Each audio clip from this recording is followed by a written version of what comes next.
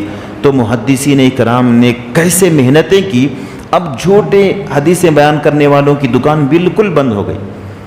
کسی محدث کو کوئی حدیث بیان کرنے جاتا کہ امام بخاری کو میں نے یہ حدیث فلاں سے سنی ہے، اس کی حدیث کا اعتبار نہیں ہے۔ کیوں؟ آپ سرٹیفکیٹ لائیے۔ اسی دور سے سرٹیفکیٹ کا آغاز ہوا۔ اب کوئی آ کے بیان کرے کہ میں امام بخاری کے شاگرد ہوں، کوئی کہہ دے اچھا امام بخاری کے شاگرد ہیں، ذرا سند تو دیجیے آپ کے امام کی، سند ہے نہیں ہے، چلو نکلو یہاں سے، میں فلاں یونیورسٹی سے بیچلر آف اس کی ڈگری لے کر آیا ہوں، اچھا سرٹیفکیٹ دیجیے آپ کی۔ تو سرٹیفکیٹ کا آغاز اس دور سے ہوا۔ سرٹیفکیٹ دیکھیں تو آپ تعلیم یافتہ ہیں، آپ کے پاس بہت ساری لیاقت ہوں گی، بہت ساری قابلیت ہوں گی، آپ ماسٹر سے بھی اعلیٰ ماسٹر کا ذہن رکھتے ہوں گے، لیکن جب تک آپ سرٹیفائیڈ نہیں ہیں آپ کی بات کا اعتبار نہیں ہے۔ ہو سکتا ہے کہ میرے مقام پر کوئی ایک غیر عالم آ کر مجھ سے اچھا حدیث کا درس دے، ہو سکتا ہے کہ مجھ سے اچھا حدیثوں کی اقسام بیان کرے، لیکن اگر وہ سرٹیفائیڈ نہیں ہے تو اس کی بات کے اعتبار نہیں ہے۔ اسی لیے محدثین اکرام نے اس فن کو، ابھی بہت ساری قسمیں جو میں نے بیان کی ہیں وہ آدھی قسمیں بھی نہیں ہیں، حدیثوں کی اور بہت ساری قسمیں ہیں، وہ علم حدیث کے طلباء کو پڑھائی جاتی ہے۔ اب یہ ابتدائی باتیں آپ کے ذہن میں اس لیے ڈال گئی ہے تاکہ حدیث کی اہمیت کا اندازہ ہو۔ اور جو منکرین حدیث ہے، منکرین حدیث کا مطلب ایک طبقہ وہ ہے جو کہتے ہیں کہ صرف قرآن ہی کو ہم مانیں گے، حدیث کو نہیں مانیں گے، اس طبقے کو طبقہ منکرین حدیث کہتے ہیں۔ ان کا اعتراض کیا ہے کہ بھئی حدیث رسول اللہ کے صحابہ نے سنی ہے، ہم تک پہنچایا ہے، صحیح ہے نہیں صحیح ہے کیا معلوم ہے، ہو سکتا ہے سرکار نے، رسول اللہ نے فرمایا ہے، نے خود صحابہ نے اپنی طرف سے گھڑ لیا ہے، اسی لیے اس کی اتھینٹک کی گارنٹی نہیں ہے، اسی لیے ہم اسے نہیں مانتے۔ اچھا نہیں مانتے، انہی کو منکرین حدیث کہا جاتا ہے۔ اب ان سے اگر کوئی یہ کہے تو آپ یہ سوال کریں کہ قرآن آپ کو کس کے ذریعے سے ملا ہے؟ قرآن آپ کو کس کے ذریعے سے ملا ہے؟ کیا آپ کے ابا حضور کو رسول اللہ نے آ کر دیا ہے قرآن؟ کیا آپ کے دادا حضرت کو صدیق اکبر نے دیا ہے؟ نہیں۔ تو آپ کو ماننا پڑے گا کہ قرآن صحابہ کرام سے تابعین میں منتقل ہوا، قرآن کریم تابعین سے تبع تابعین میں منتقل ہوا، قرآن کریم ان تبع تابعین سے بعد والوں میں منتقل ہوا۔ قرآن کے سچ ہونے کا تو یقین ہے، حدیث کے سچ ہونے کا یقین کیوں نہیں ہے؟ حدیث بھی ہم تک اسی طرح پہنچی ہے جس طرح قرآن پہنچی ہے۔ تیرا اگر اعتراض ہے کہ صحابہ جھوٹ بولے ہوں گے تو وہ اعتراض یہاں پر بھی آ رہا ہے۔ یہ قرآن کی آیت ہے، کس نے کہا؟ رسول اللہ نے کہا، ابو بکر صدیق نے کہا، عمر بن خطاب نے کہا، تو ہو سکتا ہے وہ لوگ اس میں بھی جھوٹ بولے ہوں گے۔ تو آپ کا اس طور پر حدیث کو رد کرنا بالکل ناممکن ہے، جبکہ اللہ تعالیٰ نے واضح طور پر فرما دیا ما آتاکم الرسول فخذوہ وما نہاکم عنہ فانتہوا۔ اے مسلمانوں، اللہ کے رسول صلی اللہ علیہ وسلم جو چیز تمہیں دیں اسے لے لیا کرو، اور جس چیز سے منع کرے اس سے رک جایا کر۔ تو رسول اللہ نے قرآن کریم بھی دیا اور حدیث مبارکہ بھی دی۔ ابن ماجہ یا غالباً ابو داؤد کی حدیث، اللہ کے حبیب نے فرمایا اوتیت القرآن ومثلہ معہ، مجھے قرآن عطا کیا گیا ہے اور اسی کے مثل اور چیز عطا کی گئی۔ کون سی چیز؟ حدیث مبارکہ۔ تو اللہ کے حبیب کا جو بھی فرمان ہے وہ اپنے نفس سے، اپنے ذات سے نہیں ہوتا، حکم الہی سے ہوتا ہے۔ اسی لیے اللہ تعالیٰ نے فرمایا وما ينطق عن الهوى، میرا نبی اپنی جانب سے کوئی چیز نہیں کہتا، ان ہوا الا وحی یوحی، ان کے پاس تو وحی آتی ہے، یعنی میرے پاس سے حکم آتا ہے تو بیان کرتے ہیں۔ جس طرح قرآن حجت ہے، حدیث بھی حجت ہے، جس طرح اسلام کے اہم سورسوں میں قرآن کریم ہے، اسی طرح حدیث مبارکہ بھی ہے۔ اگر کوئی قرآن کو تو مانے، حدیث کو نہ مانے تو پھر وہ اسلام سے خارج سمجھا جائے گا۔ اسی لیے یہ بھی وحی ہے، یہ بھی وحی ہے، اس کے اور اس میں تھوڑا سا فرق ہے۔ قرآن کریم وحی جلی ہے اور حدیث مبارکہ وحی خفی ہے۔ قرآن کریم کے الفاظ اور معنی من جانب اللہ آئے ہوئے ہیں، اور حدیث مبارکہ کے الفاظ رسول اللہ کے ہیں، اس کے معنی اللہ تعالیٰ کے پاس سے آئے ہوئے۔ اسی لیے قرآن کا انکار کرنے والا کافر، حدیث کا انکار کرنے والا البتہ کافر نہیں ہو سکتا، لیکن اعلیٰ درجے کا منافق، جھوٹا، کذاب ہو سکتا ہے۔ اس کے لیے جہنم میں اللہ تعالیٰ نے عذاب تیار کر رکھے ہیں۔ تو یہ حدیث کی ابتدائی باتیں تھیں جس کا حدیث شروع کرنے سے جاننا ضروری ہے، شروع کرنے سے پہلے، تاکہ محدثین کی محنتیں، کاوشیں، مشقتیں علم حدیث کے پہنچانے میں کیسی رہی۔ امام بخاری دیکھیے، ایک حدیث کو حاصل کرنے کے لیے کئی کلومیٹر کا سفر کیے، کئی اپنے پیسے خرچ کیے. کیوں؟ ایک حدیث لینے کے لیے. معلوم ہوا کہ بصرہ میں ایک محدث رہتے ہیں، وہ فلاں صحابی رسول تابعی کے شاگرد ہیں، ان سے حدیث لینے کے لیے بصرہ کا سفر کیے. غرض کچھ نہیں، حدیث لینے کے لیے. اب وہاں جانے کے بعد، حدیث لینے کے بعد واپس نہیں آئے. ان کی زندگی کو کھنگالا. میں نے جس سے حدیث لی ہے، کبھی انہوں نے زندگی میں جھوٹ بولا ہے، پھر انہوں نے جس سے حدیث لی ہے ان کی زندگی کا کیا عالم ہے. اب سوچئے، بہن کے رشتے کے لیے معاملہ آیا تو ہم کتنی تحقیق کرتے. ہماری اس تحقیق سے بھی 100 گنا زیادہ حدیث کے لینے میں ان کی تحقیق رہی. بہن کی شادی فلاں صاحب سے جڑنی ہے، کہاں فلاں کمپنی میں کام کرتے ہیں. پہنچ گئے کمپنی میں، واقعی یہ کام کرتے ہیں نہیں کرتے؟ ہاں کام کرتے ہیں. نہیں بھی بڑا نیک بچہ ہے. اب اس کے دوست و احباب کو دیکھتے ہیں، اٹھنا بیٹھنا کیسا ہے، شراب پینا، سگریٹ پینا، گٹکا پینا ہے نہیں ہے. فلاں خاندان سے ہے، خاندان کی پوری کنڈلی نکال لیتے، واقعی خاندان سے نہیں. بہن کے لیے اتنا معاملہ ہے، اور حدیثوں کے لیے ہم یوں زبانی کہہ دیے کہ یہ حدیث ہے، رسول اللہ نے فرمایا. ہر ایک کی بات قبول نہیں کی جائے گی. تو وہ حدیث کے وزن پہ رہے، اس کے اعتبار سے اس کے حدیث کے اعتبار ہوگا. انشاءاللہ آئندہ کی ہماری درس حدیث کی نشست میں آخری اس کی نشست، اس کے بعد ہم ڈائریکٹلی احادیث مبارکہ کو شروع کر دیں گے. جو کتاب ہم شروع کرنے جا رہے ہیں، مثلا یہ کتاب ہے مشکات شریف. مشکات شریف یہ 2 بزرگوں نے اس کتاب کو لکھا ہے. ایک مصابی ہے، مشکات المصابی اس کا پورا نام ہے. فقہ شافعی کی ابتدائی کتاب ہے، اور یہ بھی بخاری شریف، مسلم شریف، صحاح ستہ سے انہوں نے کتابوں کو جمع کر کے کتاب لکھا ہے. اب اس کتاب کی ذرا تفصیل انہوں نے کیسے لکھی، کیسے ترتیب دی، کون کون کتاب حدیثوں کو جمع کرے، کتنے حدیثوں کو جمع کرے، اس کا کیا فائدہ ہے، اور یہ کون سے درجے کی کتاب ہے، اس کے متعلق ہم گفتگو کریں گے. اللہ رب العزت کی بارگاہ میں دعا کرتے ہیں کہ مولا کریم ہمارے سینے میں رسول اللہ صلی اللہ علیہ وسلم کا علم عطا فرما، حدیث مبارکہ کے علم سے ہم سب کو بہرہ مند فرما، اور ہمیں جس طرح ایمان کی زندگی عطا فرمائی ہے مولا، اسی طرح ہم سب کو ایمان پر موت نصیب فرما. وآخر دعوانا ان الحمد للہ رب العالمین، وصلی اللہ تعالی علی خیر خلقہ محمد.